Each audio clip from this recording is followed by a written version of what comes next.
folks, welcome back to another episode of the League of Logic podcast, a podcast where you can learn how to think for yourself. We're glad you're tuning in. Been a couple weeks since we've been gone, but there's been a good reason for it. We're a long way from home, and we got a special one for you today. Before we jump into our conversation, though, as always, we'd like to invite you to check out our website, leagueoflogic.com. That is leagueoflogic.com.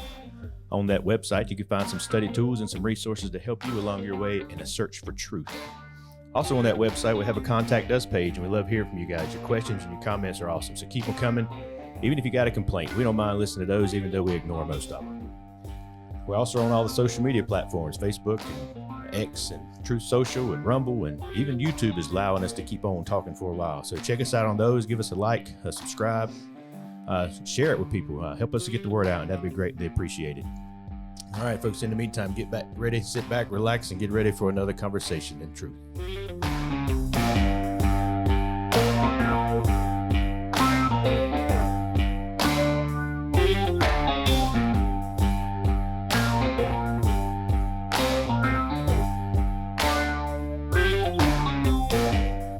What's happening, folks? What's happening, man? How you doing? Hello, hello, hello. Seems kind of corny when you're sitting here and you listen to the war cry, right? They tell me I have to keep doing it. Oh, I don't know if it ever we gets like old. corny. Yeah, it might get old sometimes. Yeah, so we are in Brazil again, and of course you're It's always about time. Yeah, it is about time. It's been a while. And so it's a long way from home, but we like it here. We like it here a lot, and we got Pastor Rodney. You know, so like we have a pretty good follow, man. It's just shy of 2 million. Wow. Yeah. Wow. Yeah. He may That's probably impressive. just shy of 1 million too, but we always say it's just shy. And so they always think it's funny whenever we throw in a Portuguese word every now and then. So tell them something in Portuguese, man. What do you want me to say in Portuguese? That sounds good. Say that.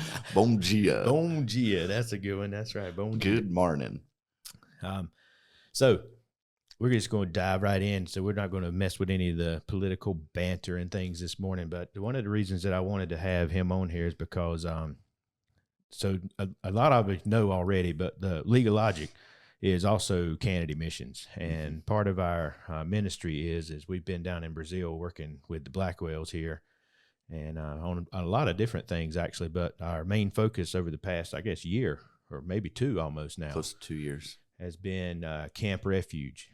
And we really hadn't done a whole lot on the podcast wise to explain, what that even is in the first place. We stick more to questions and things like that. But I thought it would be cool just to give some people some more information, because a lot of our listeners are actually contributing to the camp and to the ministry down here, which is awesome. We appreciate that. We got several gold anchor ones too. Uncle Chris is one. Say hey to Uncle Chris. His birthday's tomorrow. Hello, Uncle Chris. Yeah. Happy birthday. Feliz aniversario. Is that how you say it? Feliz aniversario. Yeah, there you go. Yeah. Parabéns. Parabéns. He's going to be 23 or something like that. But anyway, so tell us then, just right off the bat, what is Camp Refuge in the first place? What is Camp Refuge? I guess maybe to go back just a little bit for what Camp Refuge is for us, something that God has put on our heart for a long time now. I know that my wife, she helped out a lot with camp growing up, and I think into her high school years, she was even helping to direct a lot of the different things, helping to put games together, making sure that everything flowed smoothly. She's just got a knack for those things. We started talking sometime probably before we started dating about her vision for camp and what God had laid on her heart about coming back to Brazil and that being a big part of her ministry. Then we started dating and started to see pretty quickly into the relationship, that God would end up leading us back to Brazil. She did all these camps while she was here in Brazil. She go to high school here. Her parents did. They were more so the directors of the camp, but she helped out in a lot of crucial ways. Cool. And even in high school, she had in Brazil while she was here. she had a notebook that she would write down all of her visions for what her future camp would be, where it was going to be at. She she's ready. wrote out building plans and all of these dreams that she had. That's no pressure on us trying to make no pressure. There's already been a vision for that long. No pressure. So that's been in the works. We started talking. It's been over, I think about close to 15 years, maybe 16, 17 years that we've really been thinking and praying about it, knowing, that, first of all, God wanted us to come to Brazil and to work with the youth that are here. I'm working with my father-in-law, David and Annette Acock, who've been in Brazil for a number of years. His father coming down in 1960, and then him, and then we're now third generation missionaries. But we've been thinking about the camp for 16, 17. I guess my wife's been over 20 years now of what it would be.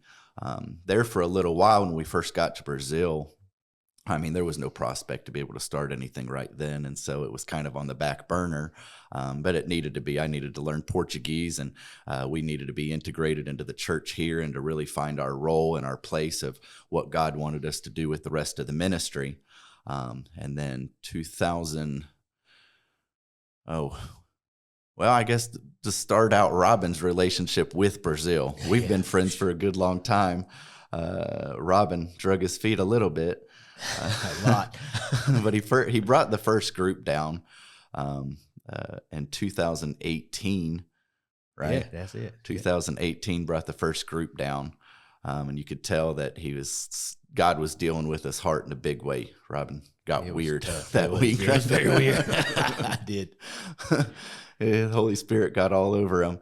And he almost immediately started talking about Brazil, or within conversations, we're talking on the phone and you're talking about Brazil, and in my head I'm thinking, no,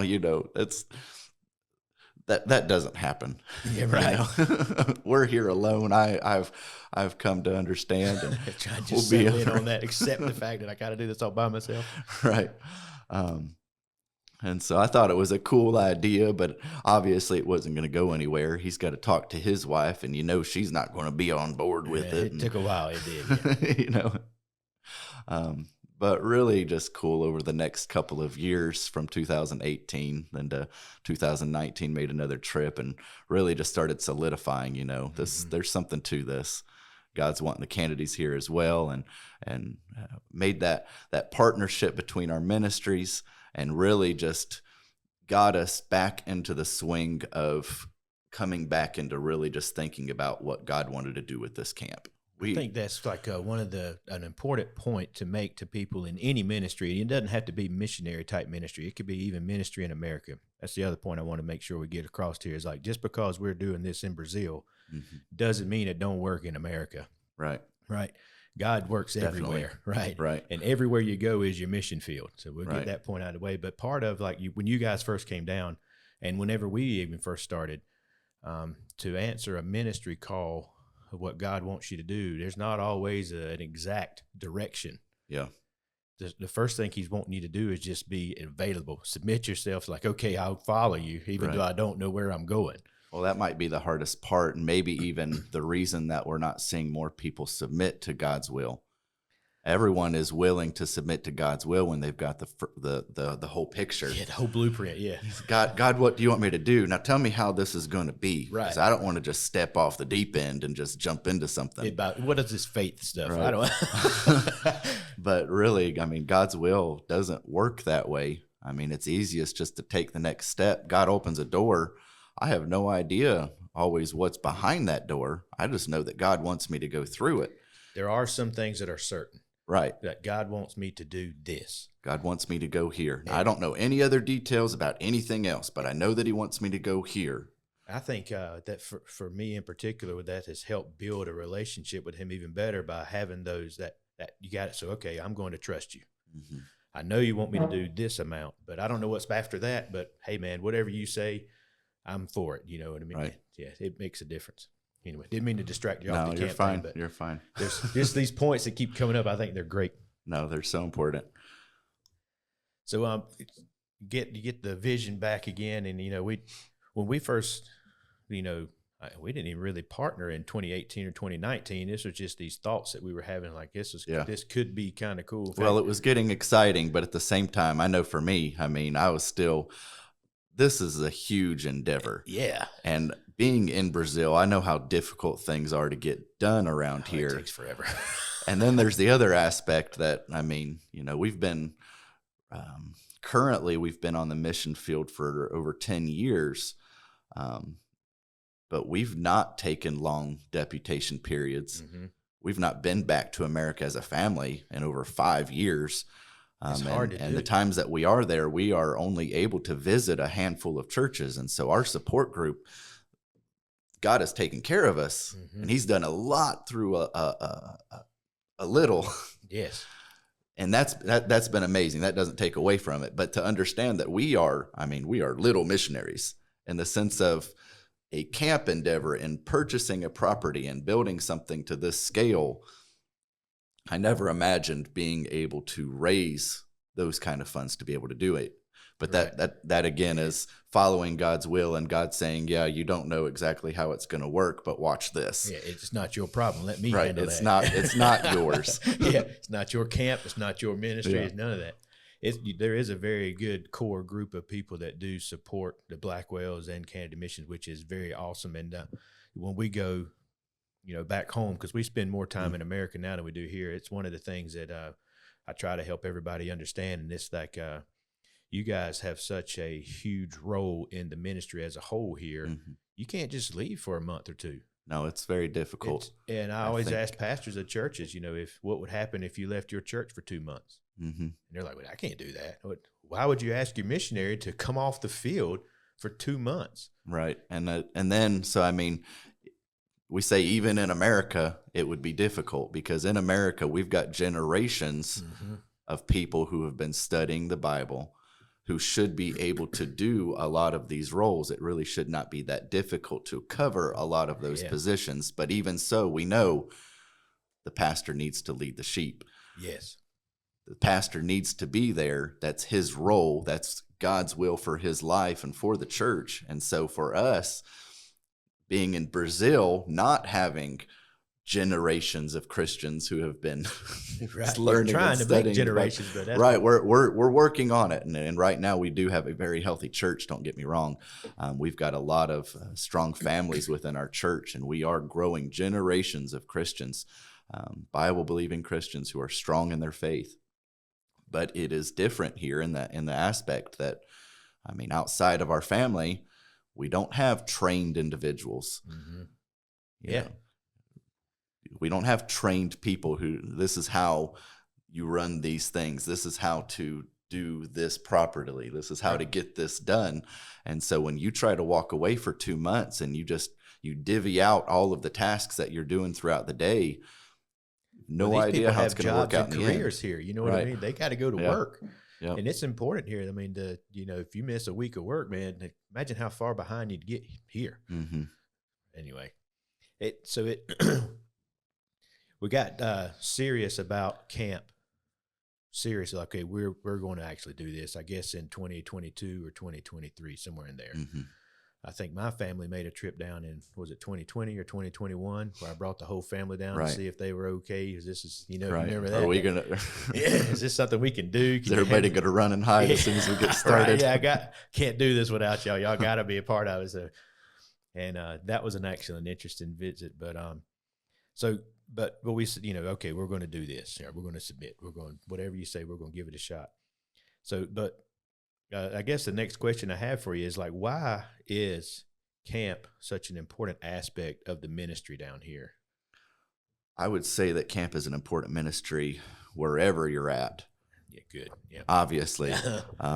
For myself, I mean, I was saved at camp when I was 6 years old.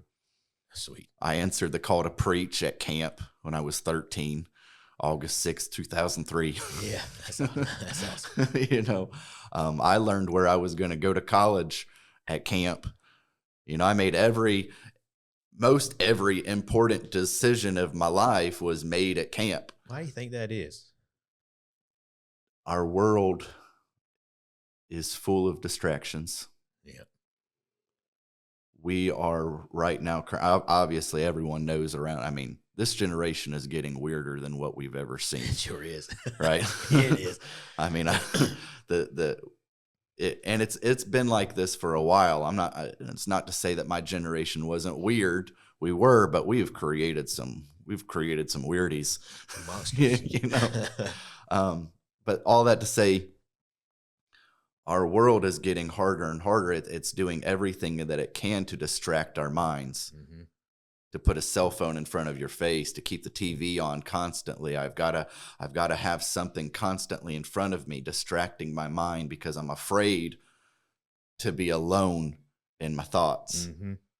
And really what that boils down to is I'm afraid to be alone where I can hear from God. And what we've got right now are generations of Christians who do not know how to be alone with God and to hear his voice. And if he does talk, they don't recognize it. Yeah, right. And so what camp does, it gives us the opportunity to get away from the distractions, to get away from our peers, to get away from our neighborhood, even our church and our family. Mom and dad. You know, we get away from mom and dad. We take away the cell phone. We take away those barriers that we've put up around ourselves, and we get to where we can hear God. And we are able to spend an entire week of learning how to be quiet for a second, looking back out around. Now, here's an aspect that's different, that is specific for Brazil, being able to get out into nature. Right. Because it might not be in every region of Brazil, but in Barbacena, I mean, we are basically an above ground anthill. Yes. I mean, apartment building on apartment building on apartment building. So dense. We live in a house, but on either side, we share walls with the neighboring properties. Yeah. Your house wall. Right. Yeah, not like a perimeter wall. Most children do not grow up with a yard. Not only is there not a yard, but there's not a park in the neighborhood. I don't know of one good park in our entire city. Right. It's amazing. That makes a huge difference mentally and spiritually on a person. And it's not a place where you just send your kids outside to go for a walk. You can't just there's a reason that we bar every window and build walls and around we build walls and fences around your house. Yeah. I mean, I grew up in Ohio. My mom didn't know where the key was to the front door. Me neither. I stayed unlocked all the time.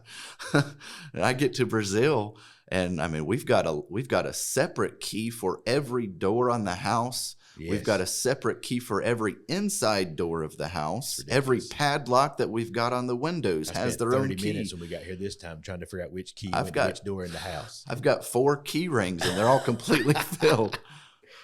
I can't remember who it was from the church. I think it was Ricardo who asked me one time, why do we have so much space between our houses and no fences? And I said, well, in America, we have guns. We have guns.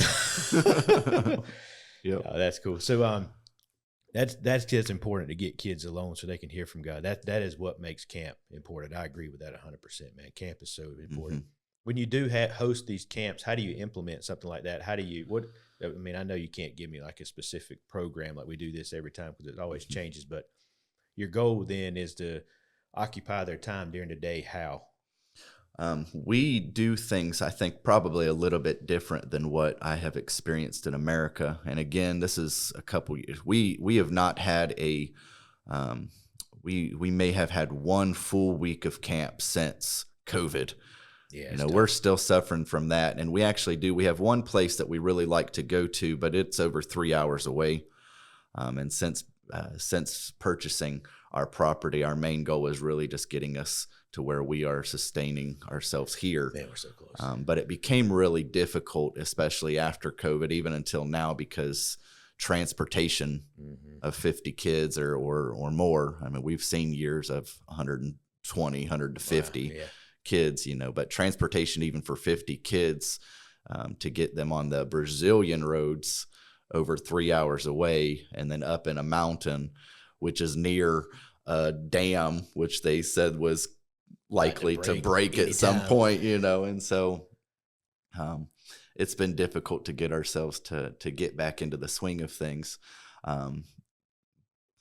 But for our week of camp, we really do just try to focus on God, to focus on His Word. We actually usually my wife is really good about coming up with a certain theme. I say the last camp that we did, we based camp on the book of Daniel. And so everything that we did that week was based on Daniel. That's cool. Yeah.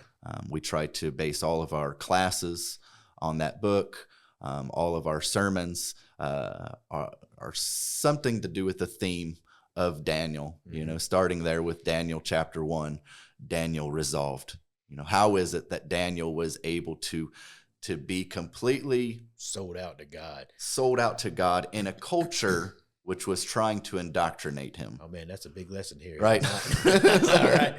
Yeah. So, and it really goes perfectly with the camp theme. Yeah, it does.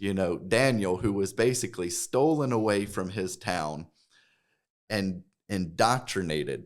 They changed his name. Mm-hmm. They tried to change his diet. They tried to change his religion. They tried to change everything about him. Yeah, his appearance and all. And Daniel came out pure. Daniel came out holy. How was he able to do that? Well, we get that back in Daniel chapter 1. I think it's in verse 8. Mm-hmm. Daniel resolved. Mm-hmm. He resolved to do what was right. He resolved that he would not partake of the king's meat. He resolved that he would not allow this culture to change him. Yeah, got to make your mind up. Right? And so within camp, we're able to really just focus on that. And then from there, so weeks before camp, we try to get it out even a month before camp. We send out a question. How would you say it in English? Say it in Portuguese. Uma ficha de perguntas. a list of questions based on the book of Daniel. Yeah, get you started. And so those questions are where we're going to pull our questions for our Bible competitions. That's cool. So you have competitions. And so we've got competitions at camp. And really, it's something I think that a lot of American churches, they kind of go away from that. That doesn't sound great. I don't think our kids could get excited. I came from one of those mentalities. Had I not seen it done properly, I might have continued to have that mentality. But man, I tell you, our kids come ready. What that has done now is because they've got questions all throughout the entire book of Daniel during that year, right? Yeah. So they come to camp. Not only have they been studying those questions, we usually try to give them more so, this is the reference that you're going to find that answer. Mm-hmm. Yes, give them a study guide. Let them do it. And so for the last month, they've been studying on their own this book, getting their minds and their hearts ready for camp. They're getting ready for a Bible competition, but God's already working in their hearts. Interesting point, too. And this is I'm sure on our next podcast when we get Miss Autumn on here, because I can't wait for that one. Yeah. She's in it. Well, don't tell her I said this. She's a genius. Let's just be honest. You know what I'm saying? She's a hardworking lady. And she knows, anyway. She's a lot smarter than her. She's her husband. All of us. Let's just be honest. Yeah. But that's interesting because, you get this excuse in America all the time about, our kids would never sit down and try to study the questions, or our kids would be bored to death with these type of activities, and you're talking about having a camp where you've taken away all their electronics. Mm-hmm. And it's not a punishment, I guess for America, they would think, oh no, I'm not going to camp. I couldn't deal with it not being on my phone, but they have fun. Right. They get here. The classes are good classes. Mm-hmm. And so my question then is do you think kids can be challenged more than they actually are? Oh, by far. That's part of the problem, don't you think? And so we're going to get into that in the next podcast with Autumn, with really just what you can do with the youth group. But again, if I feel that my youth group are going to be bored and unexcited about studying their Bible, they're never going to do it in preparation for camp. Not only are they not going to do it as adults, but I think as for myself, why is it that why are you not instilling to them the value of Bible How can study? I have been the youth pastor for 10 years and my kids are still not excited about the Bible? Yeah. what have I done wrong? Right. Because if they're still not excited about learning, if they're still just completely bored out of their mind because you're trying to teach them something, something needs to change within that dynamic. Yeah. And it's not just about being cool because Christianity is cool. I think that's That's kind of the pattern that our American churches are following right now. If you're going to be cool, you're going to be a Christian, right? Skinny jeans. Yeah. Yeah. No, I think it's awesome though. You get camp and you have these. I mean, camp is purposeful. It's not a soccer club or those are good things to do too. But when you have camp and it's God focused and you have these, I mean, you have classes every day. For us, camp kind of sets the mood for the rest of the year. Yeah, it gives you camp is foundational. Yes. You're able to get those kids away from their environment for an entire week to teach them to be silent and to hear from God. Mm-hmm. And in that kind of an environment where they can respond to God in a way that they have never known. Right. Absolutely. God is able to break them in a way that they've never been broken. They're able to answer and to make decisions that they probably would not have at home, even going to church every Sunday morning, Sunday night, Wednesday night. Even in a strong church who really is just training up their kids and preparing them for this world, getting them to a camp atmosphere, it can absolutely break you down and change you. You make a decision. For an hour or two on the evening or the morning, or Wednesday night or something, then you go home. Right. It reminds me of that C.S. Lewis, the Screw Tape Letter, where he talks, wormwood. It's not so much what we're putting into the subject's mind as what we're keeping out. Right. The guy, he's thinking about God and he's like, you're hungry. You should probably go to lunch. Yep. And that's what happens. You get a kid in a church on a normal weekly service and they may be getting solid lessons. Right. Then they go home and pick up their iPad. Well, I mean, scripturally speaking, what happens when you get away and you fast from everything that you are accustomed to? Exactly. I'm fasting from the television. I'm fasting from my cell phone. I'm fasting from wicked conversations. I'm fasting from social media. Mm-hmm. I'm fasting from everything else that's going on. I mean, within a family dynamic, within my friends, I mean, I'm getting away from all of those things that would be not my normal and allowing God to show me himself. And he's doing that again. We're in a camp atmosphere, so he's able to do that through his creation. Absolutely. And you get done with your class or your sermon, because I'm assuming you have those every day. You have a class every day. Oh yeah. You have a message every evening. Obviously, we start out with breakfast and get things going. We usually have an assembly time and then maybe a couple games or something like that. But usually in the morning, we focus on our classes. Mm-hmm. And so those are kind of breakaway. We divide groups into their individual classes. By age, is that how you do it? Or? By age. Mm-hmm. Some years gender. We might separate by gender. There's only two of those, by the way, just so everybody. There are only two. Go ahead. Sorry, I didn't mean to interrupt. Yeah, separate for the classes in the morning. Yeah. So separate for classes in the morning. Really just be able to dive into the book. And so, I mean, there's a difference between a classroom setting and a church set or a service setting, right? And so we're able to really just study out some of those things. And I mean, really, for me, I feel like during that home study that they were doing, right? They're getting ready for their Bible competition. Hopefully, surely, through those studies, they've probably got questions concerning those passages. Oh man, that's biblical engagement right there. And so they're already coming with certain questions for those classes, and we want to be able to answer those through the classroom, and giving them here's what you probably had a question about. Here's a good answer for that, and really just being able to get them ready and excited again for the service. After classes, it's about lunchtime, and then after lunch we have our Bible competition, and our teenagers they get into the Bible competition. I've seen that. They enjoy it. They love our Bible competitions, and they're well planned out. My mother-in-law for I don't know how many years, has been, she's kind of in charge of our Bible competitions, but she's always good about bringing in new games and really just getting them involved. And it's really just a fun time, and it's fun to watch them. I mean, they are serious about the first week memorizing we were here, those they did answers. The adult Sunday school class. They had the Bible competitions because they just finished what was it, the Book of Acts? Book of Acts, yeah. That was fun. Yeah, and they were serious, and they love it. Yeah, I mean, even some of our adults who had just started coming, they're there for a couple of weeks, but they're remembering some of the things that they learned, and they want to be able to answer it. It's awesome.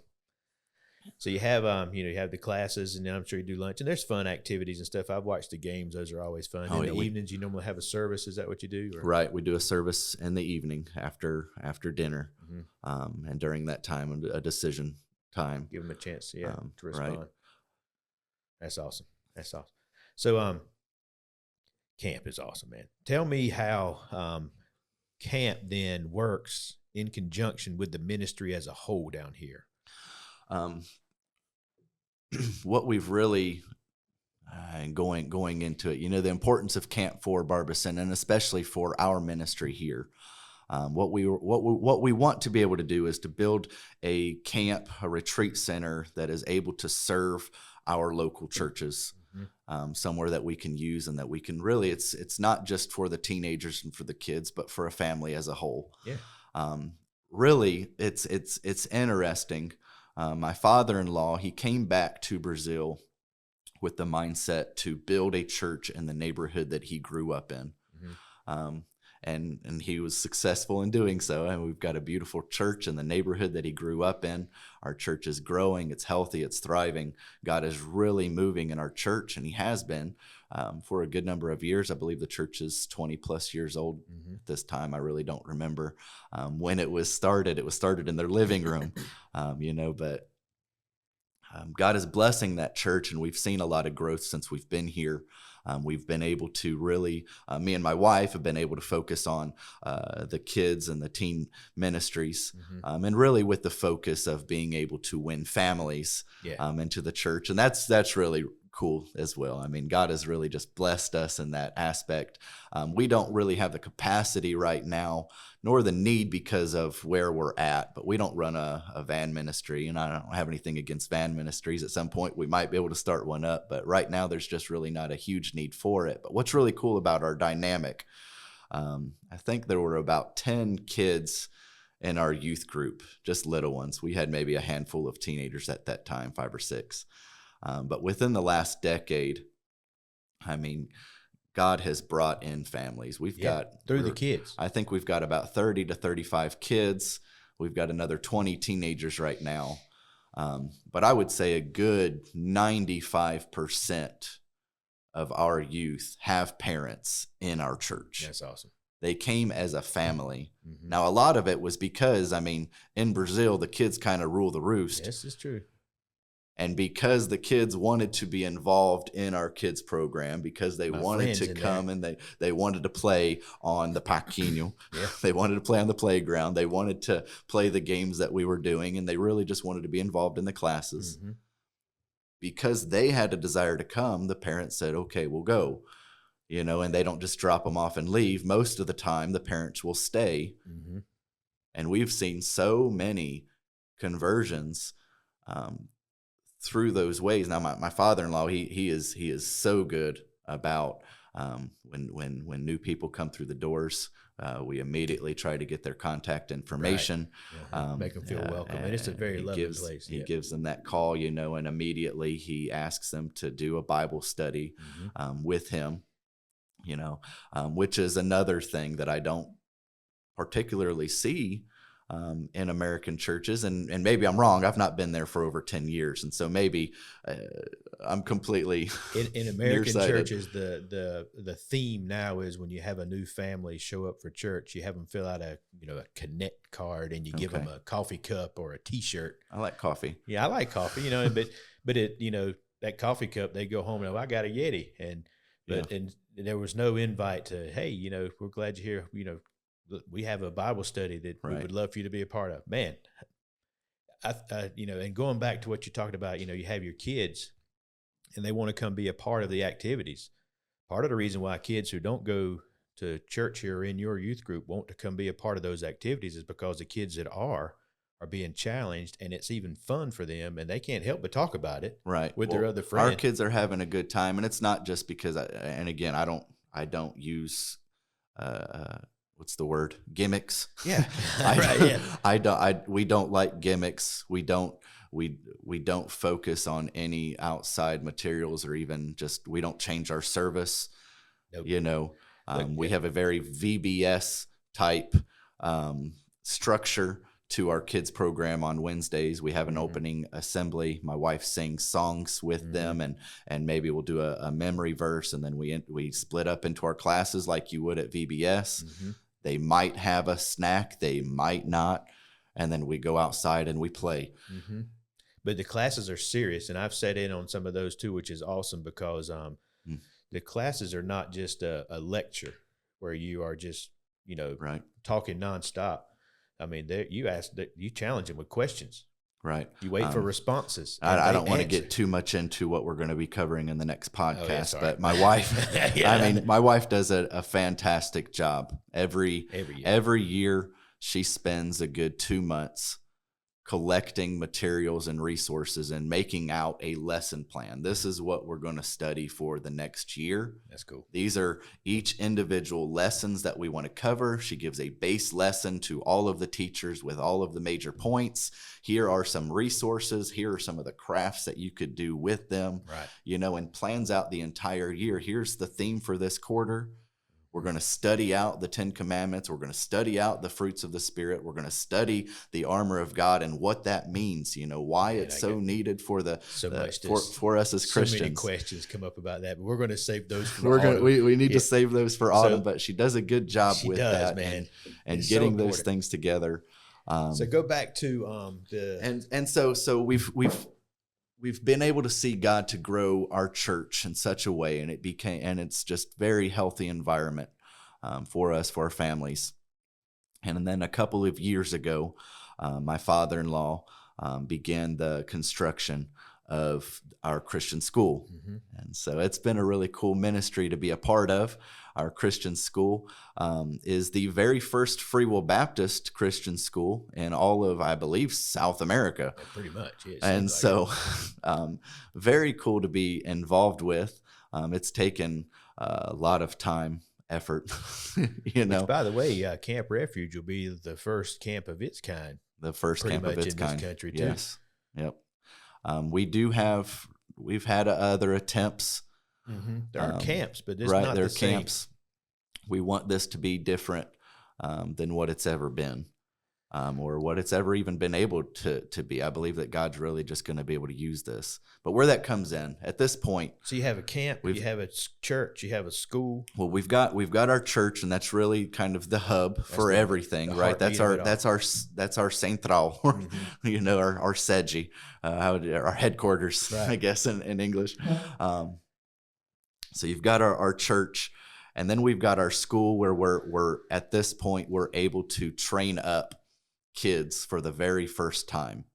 Right. For the very first time, we're able to train kids at a young age in the Word of God and to give them a biblical worldview. Now that's something huge. that's different. That's huge. Our families, again, they are strong in the faith, and they are amazing families, but it is something completely different when God can save a child. I think it was Charles Spurgeon who said, I think it was Charles Spurgeon. A lot of people kind of get it backwards.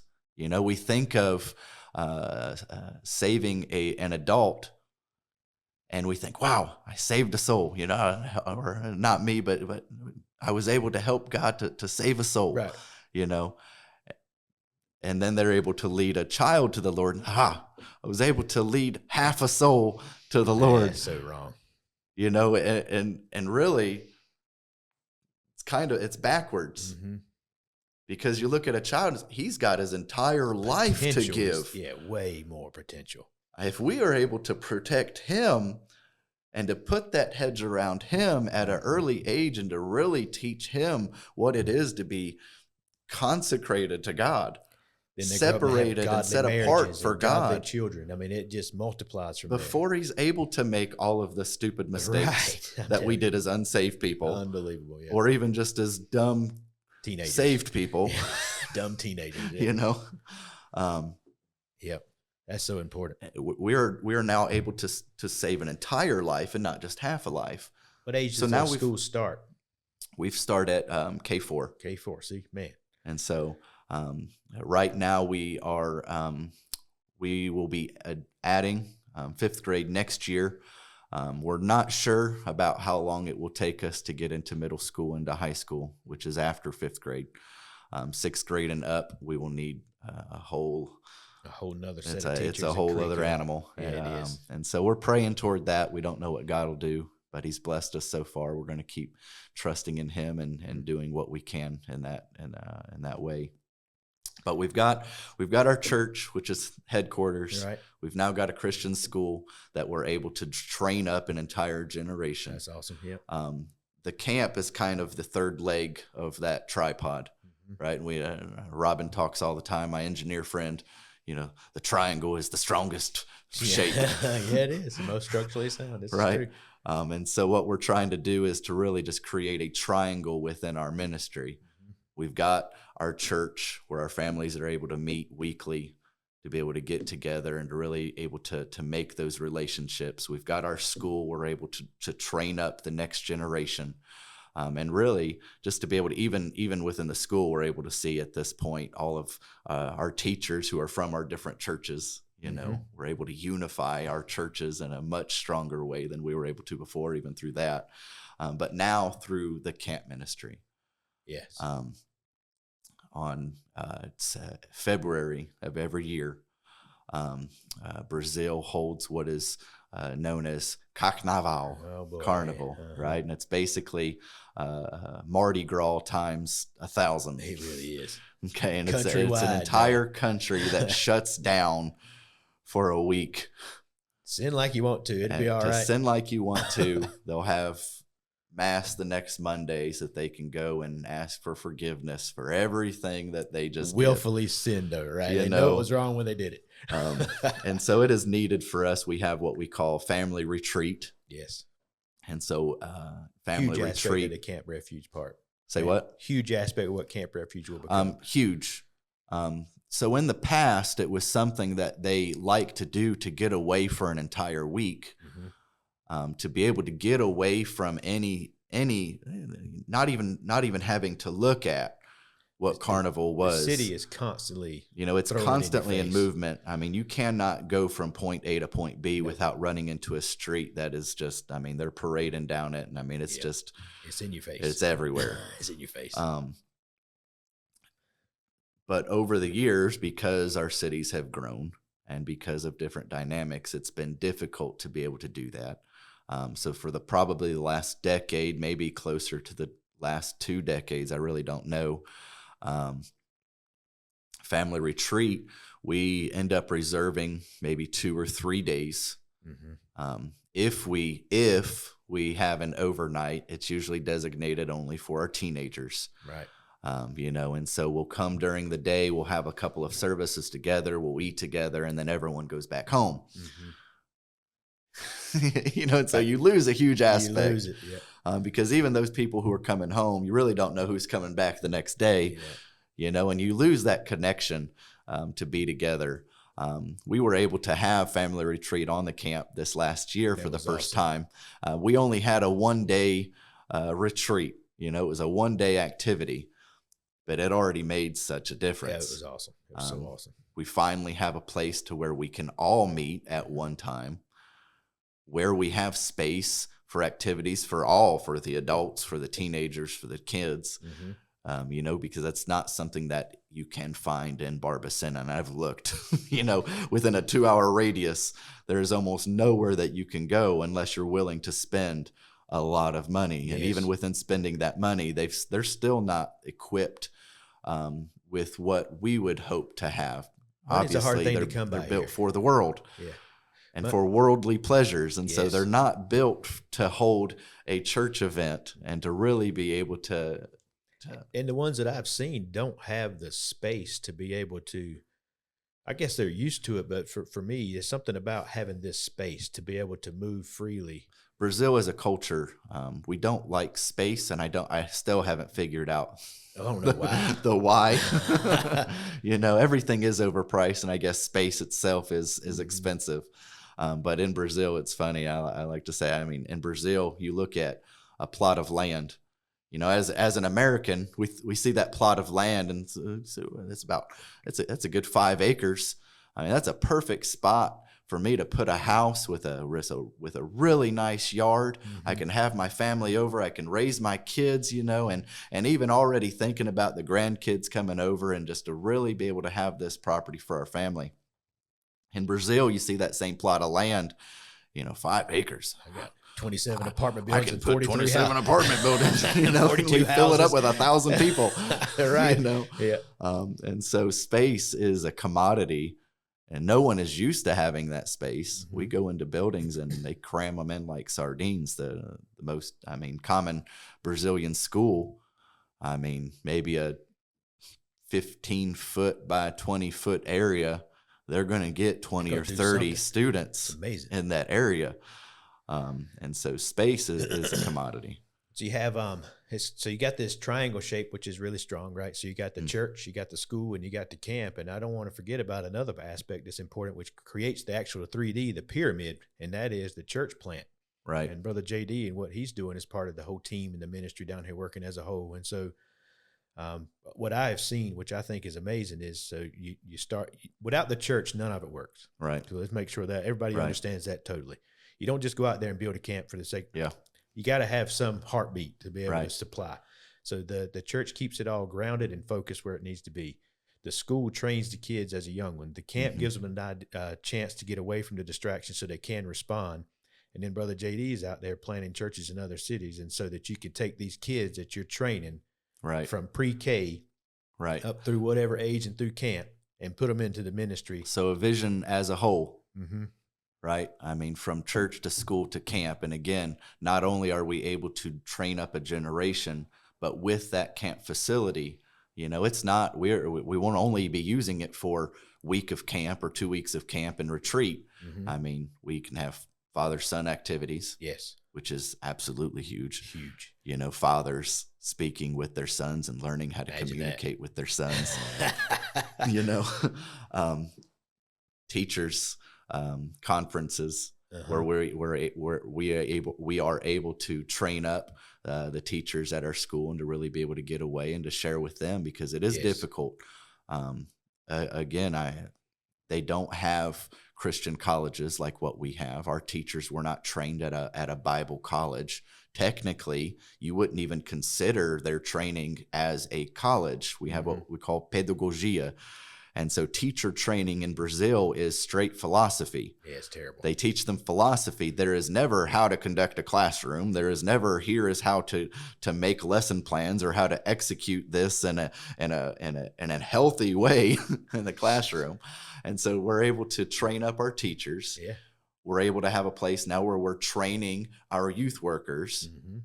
And we're able to get our families out there and to really be able to focus on our families. And that's where really the key of all of it. I mean, why are we involved in youth ministry? Why are we involved in camp ministry and these things? It's really, obviously we're working a lot with the kids and the teenagers, but a huge part of our job is to train our parents because they are the first defense. They should be the very first line. I try my best within, and again, we'll get into some of this in the next podcast, but a huge part of who I am as the youth pastor is not to be the only one that's bringing in biblical counsel to your teenager, to your child. Absolutely. My job as the youth pastor is when you come to me with a problem or a concern about your child, obviously let's sit down. Let's talk through these things. Let me show you how much I love you. Yep. I'm not here to judge you. But then don't forget, to it's your help you through it. But also. then putting it back on the parent. This is your responsibility. There's some train good them resources.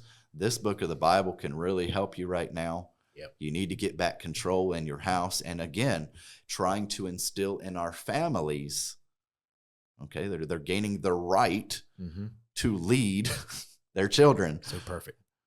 And so we're able to even get the entire family out to this property and to train up these families. And so what you were talking about, we've got our triangle, and now we've got my brother-in-law JD and Brianna Webb, who are here, and they came as church planters. Right now, he's doing a phenomenal job in a nearby city named Kurundai, and so he's been pastoring there for several years now, doing amazing. The church is growing. But preparing himself for what God would have him in the aspect of planting churches.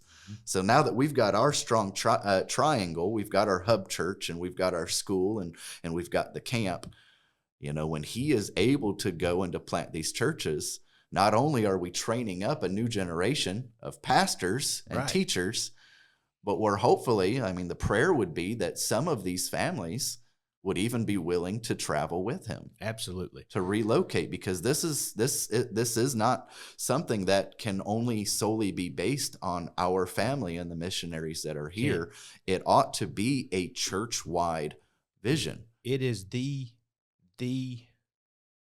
make disciples. It is the exact, that's what it means. Yes. This whole idea of make disciples, I hear it all the time in America, but you're not doing it. Right. You're not doing anything. Right. Well, that's even when I begin to call myself a disciple. So I'm making disciples. I'm training someone on how to follow Jesus, how to be a student of Jesus. The problem is that it doesn't only affect how I talk to people and being able to show them the Bible, but it really ought to promote a change in my lifestyle. Absolutely. Yeah. Everything that I do, and I've said this before, I don't expect that God will call every young man in my youth group to preach. I don't expect. Actually had your first one of that happen here recently. Right. How exciting! Last year we had our very first one since I've been here to answer his call to preach. I'm super excited about that, and I know for sure, I have no doubt that God is working on some of the others. There will be others to follow him. Yeah. But I don't expect that God is going to call every one of them to pastor. I don't expect that God is going to call every one of our young ladies to be teachers in our school or to help us with our children's ministry. But they're going to start a family. But they're going to start a family.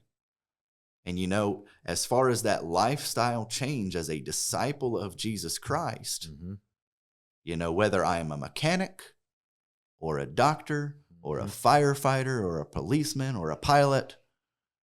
I'm not just a pilot. I'm a Christian pilot. First. I'm a Christian doctor. I'm a Christian mechanic. I'm a soul-winning mechanic. Absolutely. I am a soul-winning doctor.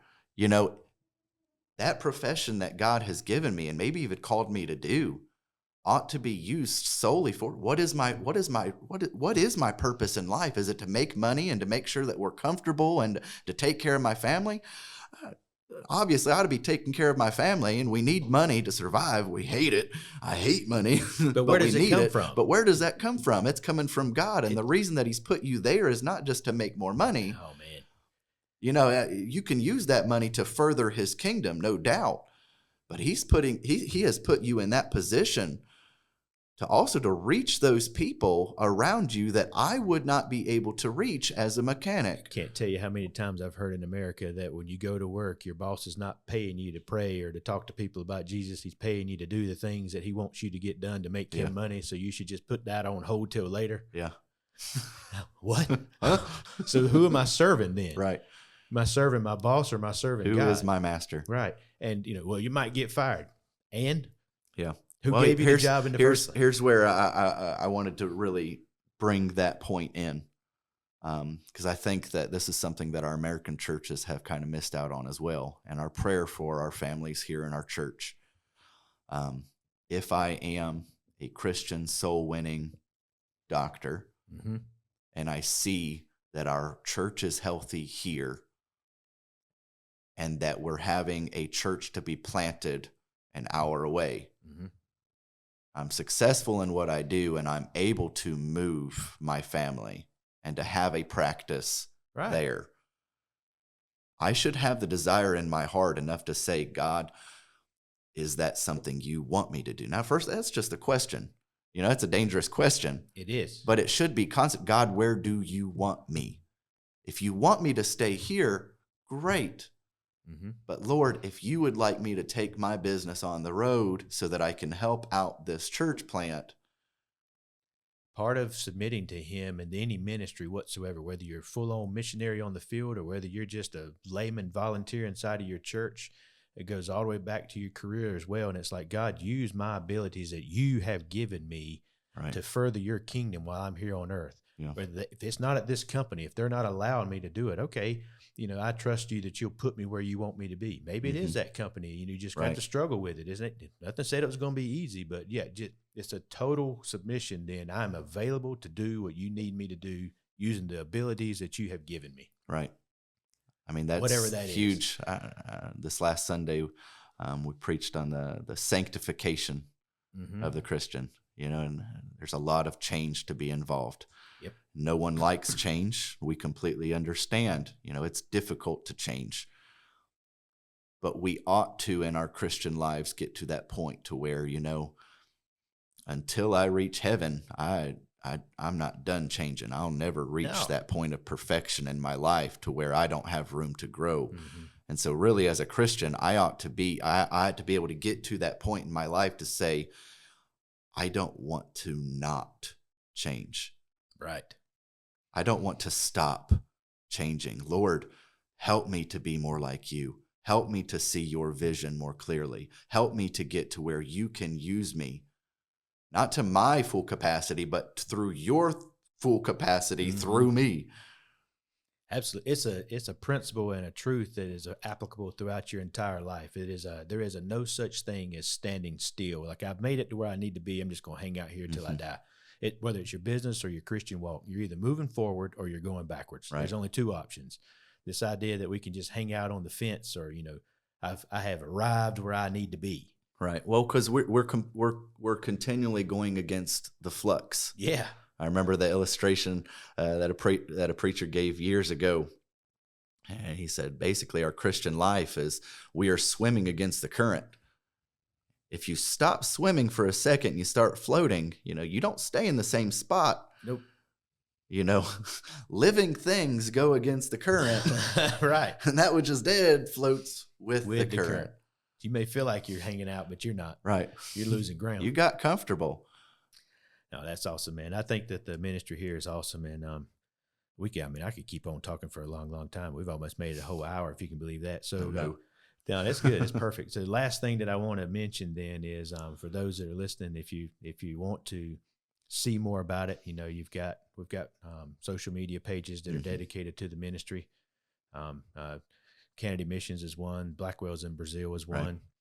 Right. And if you feel like God has put it on your heart that you would like to help out with this ministry, I can't describe to you how important those things are. We couldn't do any of this without our supporters, man. And they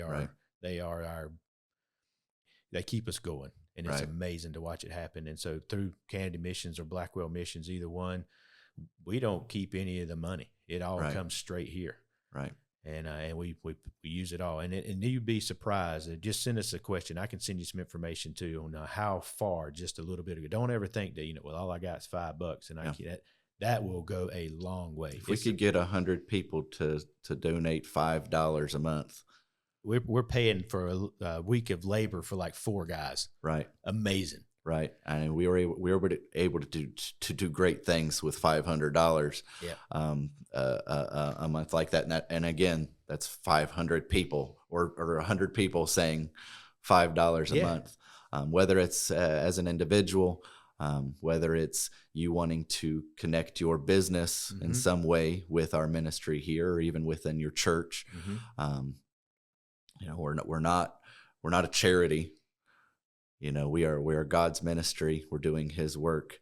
That's right. And so we do invite you to take a part of what God's doing here in Brazil. And it'll be a blessing that you think you're making to the ministry, but God will turn it around on you in some form. We don't know for sure about that, particularly with, anyone who's faithful with it. And I like to see, I like to see people when we talk to. I appreciate those that want to be like one-time contributors. Oh yeah, and I appreciate those people tremendously. But I would much rather see someone with smaller contributions stay involved for long periods of time, so that you can understand that we are working this together. Mm-hmm. You can be just as much a part of this team in Brazil from America by being a supporter. And that's amazing. And then churches, if you don't have a missionary that you have adopted, the Blackwells are the ones, man. And so you need to check these folks out. And would invite us. We'd love to come talk to you and share the ministry at your churches or at your business. And so use that contact page and request more information. We'd be glad to do it. You got anything else you want to talk about? No, sir. It's been a pleasure. Thank y'all so much. Absolutely. And y'all stand tuned. We're going to do one more with Miss Autumn, and that's going to be a big one. So y'all get ready for that. But I guess that's all we'll have for you this morning. So we out, folks.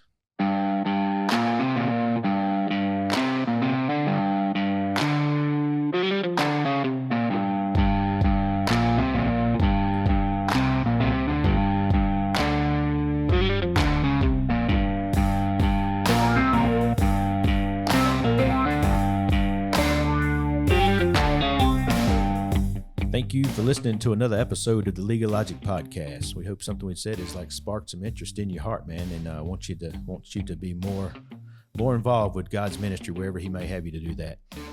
We invite you again to check out our website, leagueoflogic.com. There's actually a link on that website that will lead you to some of our ministry sites, CanadyMissions.com, and take you to the Blackwell site. You can get some background information on that. There's ways to contribute. We would love for you guys to be able to do that.